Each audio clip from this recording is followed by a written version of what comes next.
تو ایک غریب کسان مزارے نے درخواست کی کہ جناب میرا بیل گاؤں کے چودھری نے چرا لیا ہے۔ جج صاحب نے کہا کہ بھائی گواہ آئیں گے، تو آپ دیکھیے کہ 60 آدمی گاؤں کے چودھری کے حق میں عدالت میں آئے، مرد 60 مرد عدالت میں آئے، انہوں نے قسم اٹھا کر یہ گواہی دی کہ یہ مزارے، یہ کسان جھوٹ بولتا ہے، یہ بیل تو چودھری صاحب ہی کا ہے۔ اس سے پوچھا گیا مزارے سے کہ تم کیا کہتے ہو؟ اس نے کہا جی میں بیان دے سکتا ہوں، گواہ تو میرے پاس کوئی نہیں، بیان دے سکتا ہوں، حقیقت حال بتا سکتا ہوں، گواہ میرے پاس کوئی نہیں، اس لیے کہ ایک غریب مزارے کے حق میں گواہی دینے کے لیے پورے گاؤں سے کون آئے گا۔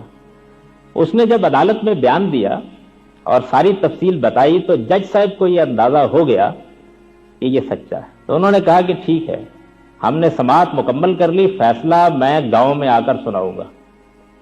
چنانچہ وہ گاؤں میں گئے، اور چونکہ ان کو یہ معلوم ہو گیا تھا مزارے کے بیان سے کہ یہ بیل اس کے گھر میں پیدا ہوا ہے، اس نے اس کو پالا پوسا ہے، یہ اس کے تھان پر بندھا رہا ہے، اور 60-70 دن پہلے چودھری صاحب نے یہ دیکھ کر کہ بہت اچھا پلا ہوا بیل ہے، اس کو اپنے کھاتے میں ڈال لیا ہے۔ وہ وہاں گئے، انہوں نے کہا بیل پیش کیا جائے۔ جب بیل آیا تو انہوں نے کہا اس کی رسی کھول دی جائے۔ جب رسی کھول دی گئی تو وہ مزارے کے تھان پر جا کر کھڑا ہو گیا۔